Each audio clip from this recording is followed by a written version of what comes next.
Like, I belong. I am meant to be here. I mean, the thing is, you're in front of the room and you're like, okay, everybody's eyes on me. Let me go sit down in the student seat again. I don't know why I'm up here. I think it's important because the thing is, what we're all saying is that you just keep learning and growing no matter where you sit. No matter. I mean, that's the thing is, no matter what things you have in front of your name, behind your name, beside your name, or whatever, it's all about that continual effort to grow and learn and be a better human being. Because once you think you have stopped, that's when I'm gonna get scared. Yeah, it's time to go. That's right. It's time to go. I'm sorry, because there's something to progress. And you have to do that internal and external progress. I know sometimes I can be that get off my lawn guy, but in the same vein, I've got to remember that I'm in a different season of my life. And sometimes I've got to meet people where they are, which means I've got to stretch. They don't have to stretch to meet me. Yeah. I got to stretch to meet them. Yeah. Love it. That's what we're talking about, for sure. That personal work. I do. I love how you said that. And I think that's so powerful. I don't know if we're already doing what we're supposed to be doing or what we're doing. The conversation, right? Because we're having it, because we're all, if you can't hear us, we're excited to talk to each other. But I teach a lot lately about the generations, and I hear so much anger and often shame shot to the millennials and to Gen Z. Oh, they haven't learned nothing yet. Why are they speaking out of turn? Why they think they can advocate, all this kind of stuff. And I'm like, and is there moments that I feel like that when my 25-year-old is like, well, this is how it is. I'm like, excuse me, I'm 49. Like, I've been there, right? And I go, whoa, deep breath. Exactly what Han told me to do. Deep breath, stop, get curious. Why am I having that reaction, right? And then what I realized is part of Gen X was we were the latchkey kids. We were often the kids that we broke the baby boomers, stay at the same job for 30 years, right? But at the same time, we were taught not to speak until we hierarchically earned our position. That's powerful. And right, to work through the power change. So I wasn't going to talk until I was actually the VP or the director and had earned my stripes. Wow. And what does that cost us as a country is that we did not speak up or have our voice. And so I am cheering for millennials and Gen Z of like, fight the power, speak up. I didn't. At the same time, I'm going, whoa, still have respect for me. It's because we're having to stretch towards them, right? I love what you said. We got to stretch towards them because that is what we need. And I did not do as part of my generation. Yeah. So you all know that these 4 people are not to be chained down. So, I want to go ahead and ask a question in a Q&A, but these are my peers. I said at the end of the other session how grateful I am to know, to get to know the folks who are here, who have presented to you today on this panel, and how grateful I am that they're going to put their information in the chat for you, so that you can experience them in I love your skills at voluntolding. I just got to tell you, you voluntold like nobody I've ever met. And I sign up. I'm like, tell me what to do, man, because I'm going to do what you say. So you got it.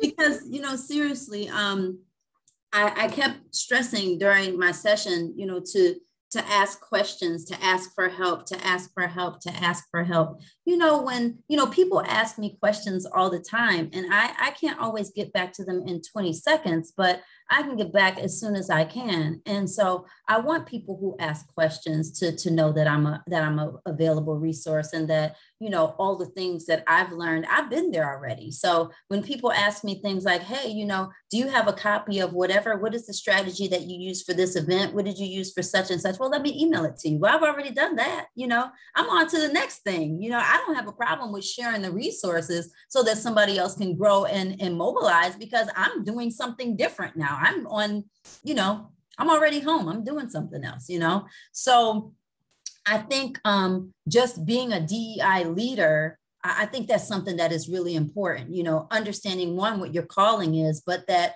when you have an opportunity to share and to give to those who need to become mobile and to move, and we can stretch to them, we can also help them to stretch as well. In a social stratification class that I teach, I always tell people, you can't do anything in the world without another person.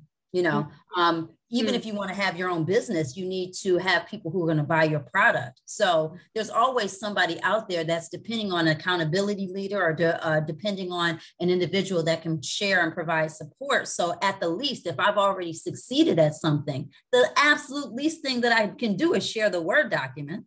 Yeah. Well, to steal the thunder of a friend of mine who just started a nonprofit, it's called Rebel One. And it stands for Reach Back and Lift One. And the thing is that's important, is that when we move forward, it doesn't mean that we move forward alone. It means that we move forward for someone else to come in to sit behind us, to learn with us, to keep moving. And it doesn't even have to be one. It could be a gaggle of individuals behind us. I think sometimes because of, the way that we're brought into the world, we see it as competition or replacement, instead of seeing it like a lot of other places as that collaborative. Is that if you shine, I shine. Yeah. And I don't have to be that person that's sitting right next to you to shine, because I can be that one behind you going like this, I'm holding you. Yeah. Or I can be that person who's pulling you up and going like, look, that little glimmer that you just got, I'm proud because you have it. But we spend too much time looking at everything as finite resources instead of looking at all our gifts as unlimited ways of expanding our universe. Yeah. I love that. Dr. Brown talks about one time so many times we think of things like a pizza and we got 8 slices, and it's not. Power and empathy are infinite, and it actually gets bigger when we share it. And so we got to shift out of that space. And I also think about, it's funny when you talked about imposter syndrome, right? Because I still see myself as a 13-year-old locked in a mental facility that was told you're going to live here the rest of your life. So when I'm standing in front of psychiatrists, teaching them how to practice in trauma-informed care, there's this 14-year-old that's sitting inside there going, how did I get to the front of the room? I should be locked up, right? And how do you figure that out? And then what's interesting is then now I stand in places, and what I realize is if I don't tell my journey, if I don't reach back and tell my journey, people look at me and that's what they think of me. Oh, she's got it all together. She's figured it out. And I'm like, so let me tell you how much I don't have it figured out. And if you need to check me, talk to my kids. They'll be more than willing to tell you how much I don't have it. But what that does, when I started telling my story and learning the art of telling my story. So many times I've watched people tell their story and it's almost like watching a victimization. And it's painful. And they're being like, go tell your story. And I'm like, woo, when I tell my story, it's still hard. I have to know how to share my story. And when we look at cultures for thousands of years, that was, and many times the only way to tell story was oral history. And it is powerful, but it is emotional, right? And so when I tell my story, what becomes powerful is like, I'll have teenagers to go, really? Because I've been locked up. You did that? Like, but you're a doctor. So like, how does that work out? And I said, what's really weird? So I got in trouble for breaking shit when I was young. But you know what? When you fight for people, it's an advocate and they pay you. They're like, really? And I'm like, yeah. So I was like, you have to share that. I think leveraging your vulnerabilities. Yeah, no, I love that. That's fantastic. And part of that is that legacy building, right? That Dr. Watson talked about. He talked about standing on the shoulders of those that came before him in that legacy, right? So how we continue that legacy building is remembering all the stories that were shared and that were passed down to us, But then also, how are we leaving that legacy? How are we imparting that legacy so that power doesn't stop with us? So those shared experiences don't stop with us, and it builds on. So then there are more shoulders for people to come to walk on, because what's going to come after you is not your name. Like if your name ends up somewhere, phenomenal, but that's not the goal, right? Your impact is what's going to be your legacy. So we have to start aiming for the impact and not, to build up self, because it's about the collective, us bringing everybody else along so that we can continue the momentum. Well, and what's that quote that, people don't remember what you said, people remember how you made them feel, right? 100%. That feeling that you left them with. Yeah, that's just 100%. So important. I mean, just thinking about when you talk about legacy, the other thing to remember about legacy is this: the legacy of other individuals doesn't write our complete story. I mean, because sometimes when we talk about legacy, it's always the positive side of legacy. But we also have to remember that the negative portion of legacy can also teach us a lesson about who we want to be and how we can move away from what has weighed down other individuals to help them through their own issues. Because sometimes that's that vest that people carry on top of them and doesn't let people out. I mean, the thing is, speaking as, not as DEI person, let me take that hat off, but just as a normal Black man, can I tell you what really pees me off? When someone sits there and says, why can't Black people be like Oprah? Oh. All right, or Denzel or somebody else. That's exceptionality. So you're looking at the most exceptional individuals and asking a community why you can't be like the unicorn. You don't ask that question of, someone's not looking at a person who's growing up in Appalachia saying why you can't be like Tom Brady. I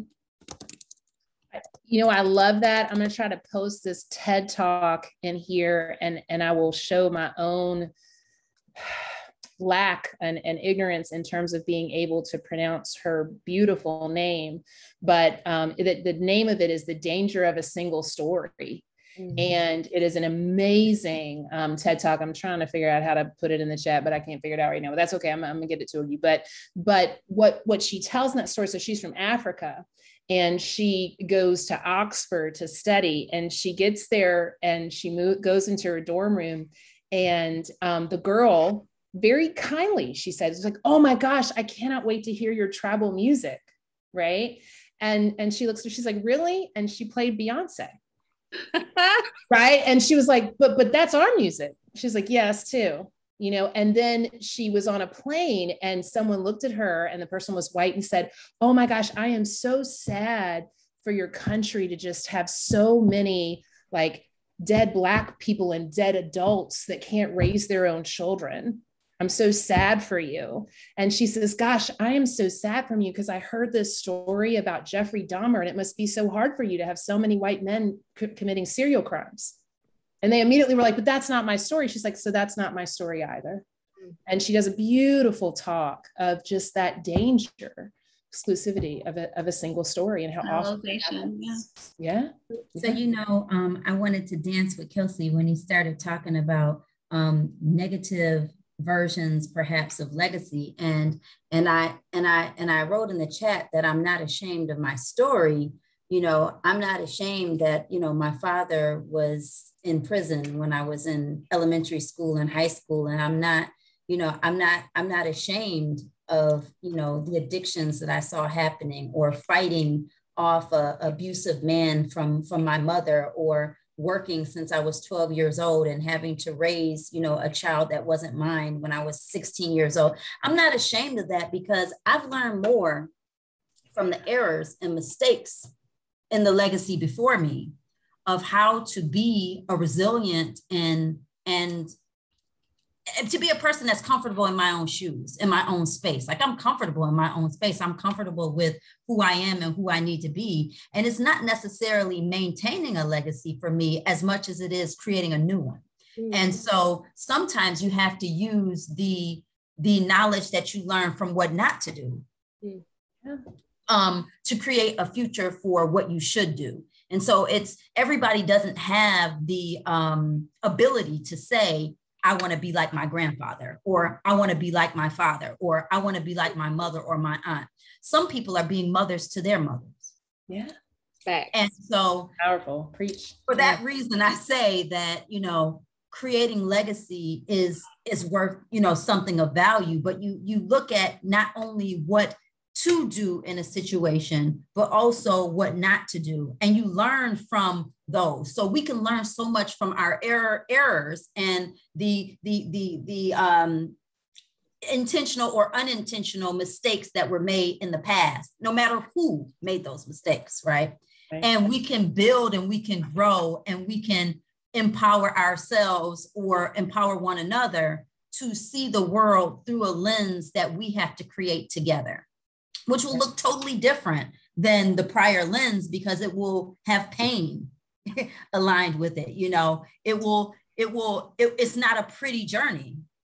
Perspective. And I'm impacted by my past because I make decisions in my marriage and such based upon those relationships that existed with domestic violence in my childhood. So I can't erase the past from my future, but I can try to be the best person that I can be by understanding what happened wrong in those spaces. And so when you talk about trauma, you're also dealing with people who have to live and relive and absorb the histories of their parents and their family members. And some of those histories aren't pretty.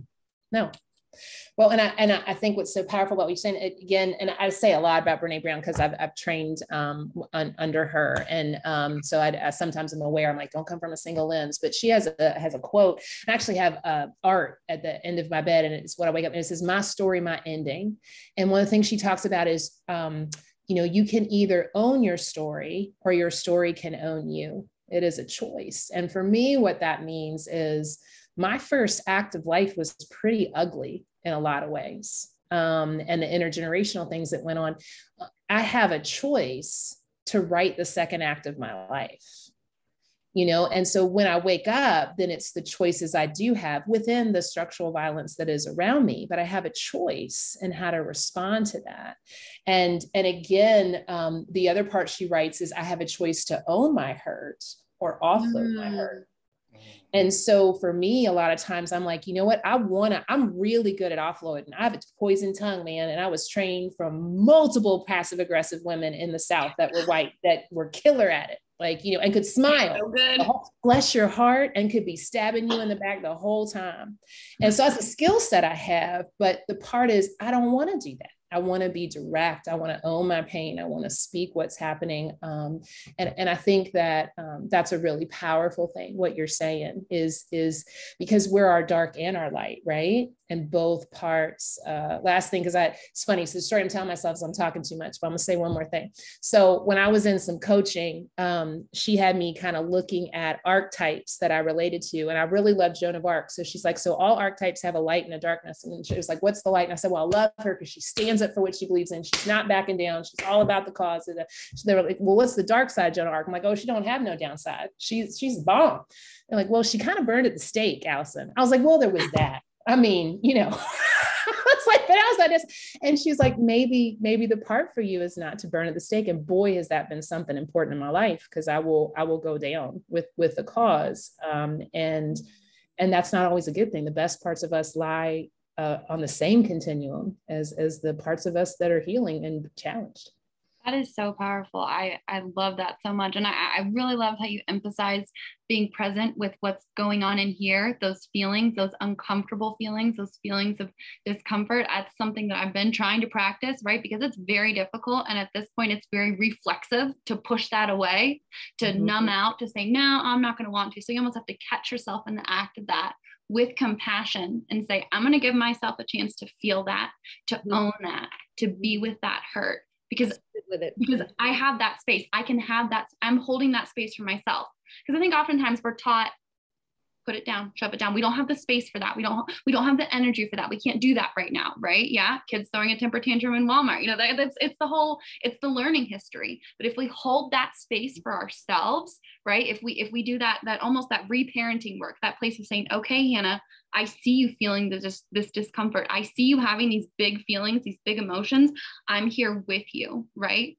being that for yourself. That's so impactful and so powerful. And I love that you talked about that in your session. That's amazing. It's what happens when you have a patrilineal society that hasn't learned to deal with emotions. Yes. I'm sorry, but I mean, no, I gotta put it out. You're nailing it of where it came from. I mean, the fact is that we have done a piss poor job and a sense of understanding what it really means to be human. Yes. You know, we don't want to be emotional. We see that as weakness instead of being an additional portion of ourselves. You know, I have a 10-year-old boy, or I shouldn't say I, because, you know, it's a group effort. Go team. You know, he is the most empathetic 10-year-old I have ever seen. Still kisses me on the lips, tells me that I love you. That's beautiful. Ain't a day go by that I'm gonna sit there and tell him never to do that. Yeah. It'll be his choice. Yeah. And my fear is that the world will eat him up. Right. Because of the fact of how beautiful of a spirit he is. And the world's not ready for that. Okay. It's not saying that he's special, but I mean, it's just the fact that he's got that ability just to be everyone's friend. Mm-hmm. Well, let me tell you the story, Kelsey. Listen. Go ahead. Well, my daughter, she was, you know, she's just like what you talked about. But that day that somebody slighted her and her mama came out in her, I said, up, job well done. Because I knew that she was the woman, the young woman that she was going to be, but she's watching. You know, your son is watching you. He's paying attention. He's deciding to be who he needs to be. But everything that you are and everything that you bring to the table, he sees it. See, I think my daughter pays attention a little bit better because she's about to turn 8, and she I don't worry about. I worry about the world for her, you know, from her, because she will kick you in the throat in a second. And I mean, literally, I have seen her like stand up for herself, protect, question, the whole 9 yards. But you know, it's like I see it. But for her, it's also internal. She's more of that internal being where she carries it inside. So for her to release and show vulnerability is where we got to get her to. And I love that you just brought up the vulnerability. One of the things when I teach Dr. Brown's curriculum in leadership, so I love the way she defines leadership. Leadership is, and for all those listening, like leadership is a choice. It's not a hierarchical position. Like leadership is being able to see the potential in people and processes and having the courage to develop that people and processes. And so I'm very careful about separating management and leader, because leader, one thing she says is I've been to every, C-suite you can do internationally. And I've been looking for leaders under desks. I can't find them. And I've been on warehouse floors and I'm surrounded. So we need to reclaim that leadership word. But the other word I teach the work cultures that I love that you brought right up in me was, so most of us would like to believe we are thinking people that sometimes feel. We are not. We are feeling people that sometimes think. And literally, neurobiologically, we are feeling people that sometimes think. And I work in the arena of behavioral health, and they will, and maybe they're good at doing with others, but I have to work. They will not. I have been barred from multiple organizations teaching emotional intelligence because they're like, oh no, our people are still too touchy-feely. So you can't take them there. And I'm like, so you may say that you don't want to teach them how to work with feelings, but I just got to tell you, the feelings are already here and the behaviors are taken down your work culture. And so one of her quotes is also, leaders need to invest a reasonable amount of time in addressing feelings and fears, or an unreasonable amount of time chasing behaviors.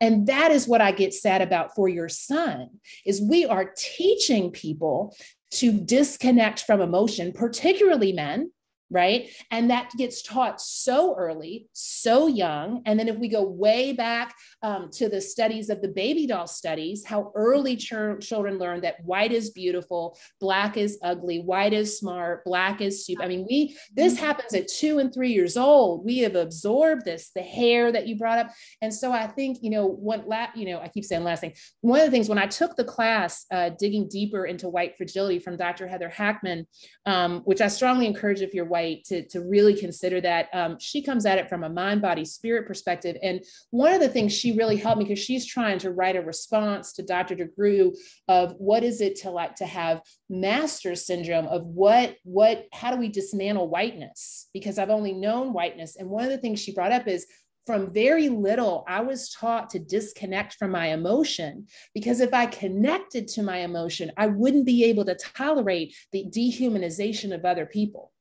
So that had to be taught so early for me, which goes right back to what you talked about. If the minute something goes on to television, I start dehumanizing that person. They use drugs, they did this, because I am trying in my mind to disconnect from my humanity and their humanity and justify how it's happening. And so again, that's why I love that image of holding the head and in my whiteness, how to reconnect to my heart and feel that.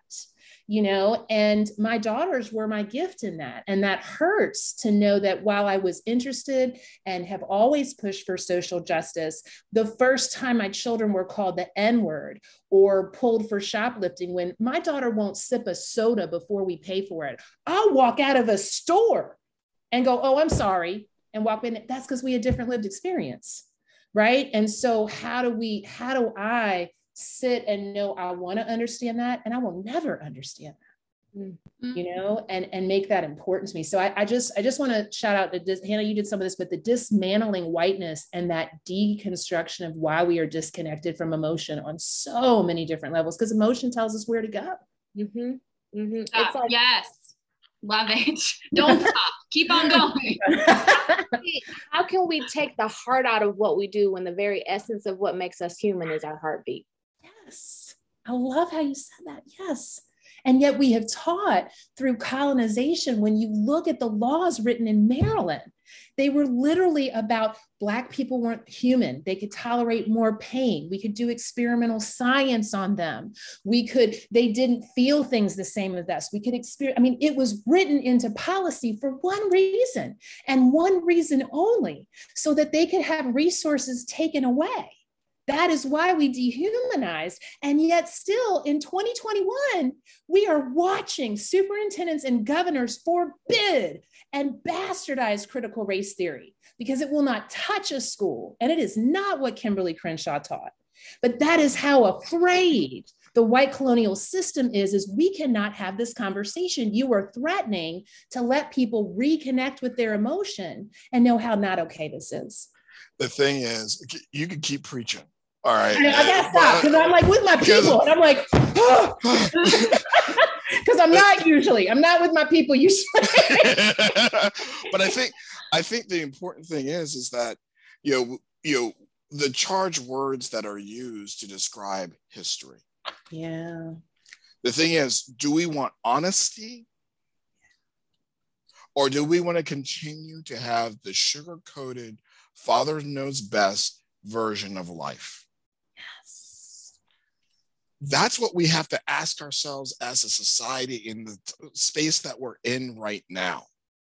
It's because of the simple fact that if we look back to the beginning of this country, even before we even got into sort of the ultimate colonialism, if we go back to Bacon's Rebellion, we can see right there what it all comes down to is a group of individuals that have wealth and power don't want people to see what similarities they have when you have nothing. Yeah. And that has been the eternal argument from that day forward. Is the simple fact that we have dehumanized individuals to make them into beasts of burden, into John Deere, into whatever else. Yes. But also, as people start moving forward, to tell another group of individuals, you're better because your color's not them. But you have no pot to piss in. Oh, We lost you in mid-sentence. All right, sorry, but you have no pot to piss in. Do you have me back? Am I back? All right. No, we lost Allison. Oh, you lost Allison. I'm like, okay, all right. No, I feel like that is her pose though. Like I'm so Somebody do a screenshot right now. Screenshot. Everybody. Kelsey, go. And I'm like, oh, I lost him. You were in the perfect frozen pose. Like it was just. It was. Perfect. I mean, you were there, man. You were there, and I'm like, no, don't stop. So listen, everybody. That's so, I know we got to wind up, and we didn't take any questions. I'm so sorry. Community. I'm like, listen. See, you know what this tells me? This tells me that we need to get together again. Yes. But, that's what it's all about. But if either bourbon or wine, it just see where it goes from there. Oh, then we're gonna have a real conversation. I've been going light. Okay.